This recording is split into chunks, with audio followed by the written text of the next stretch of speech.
There are three patterns of sexual reproductive life cycles in nature. Let's talk about the one that animals do, because that's the one that we're most familiar with. So we are multicellular diploid individuals. That means we have two sets of chromosomes. If we're talking about humans, one set of chromosomes equals 23 chromosomes. We get one set for mom, one set for dad. Therefore, humans have 46 chromosomes. In your body, you have special cells called germ cells that are diploid, that are going to undergo this process of meiosis.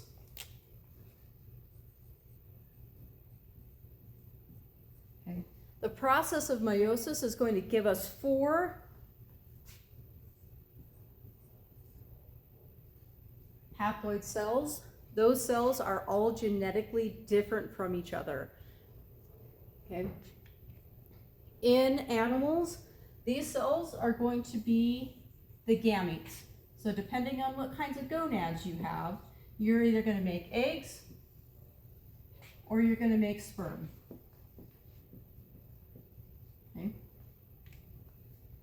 When two compatible gametes meet, they're going to fuse through this process that we call fertilization.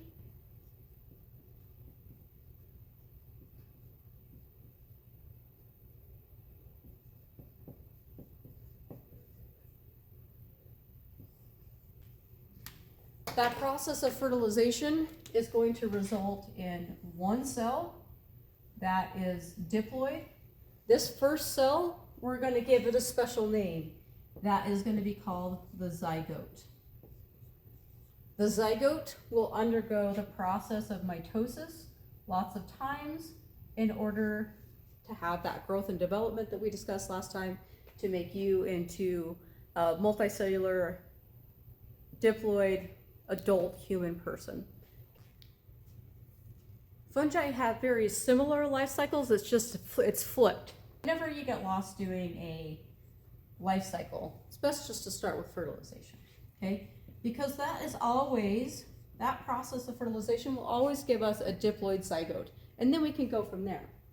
Now, fungi seem strange to us for so many reasons, but one of the reasons is because they don't like to be in a diploid stage. Ew, gross, diploid, too many sets of chromosomes. Once that zygote is formed, those are going to immediately undergo meiosis.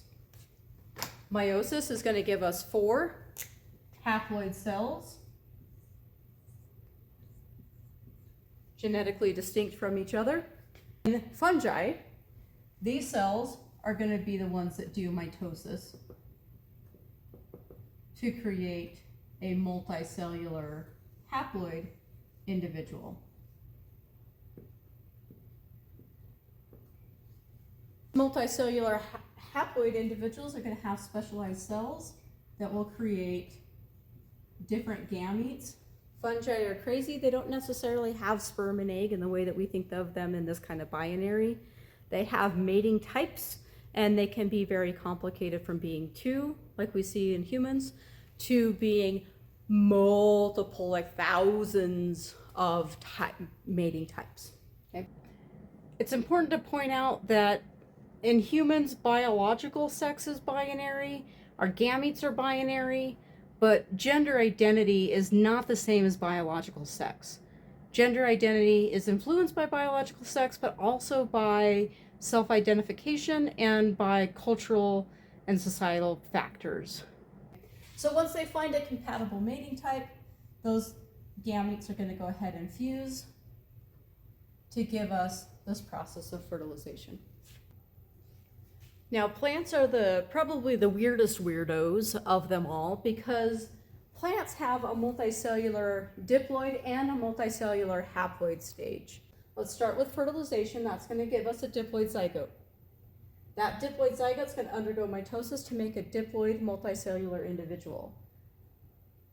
That multicellular individual is going to have specialized cells that undergo the process of meiosis.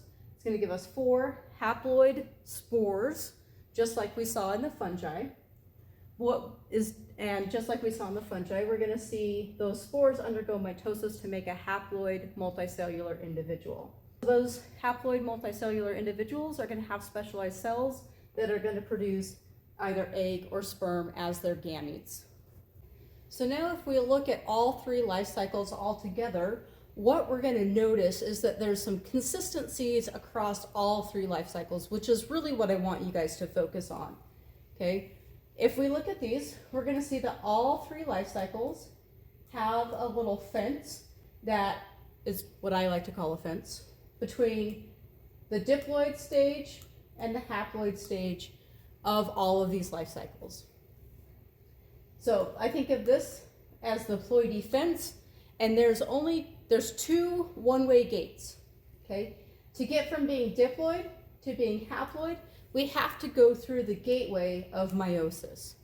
There's no other way to stop being diploid and start being haploid except through the process of meiosis. Similarly, to get from being haploid portion of the life cycle to the diploid portion, we have to go through the other one-way gate of fertilization, right? We have to see that fusion of those gametes.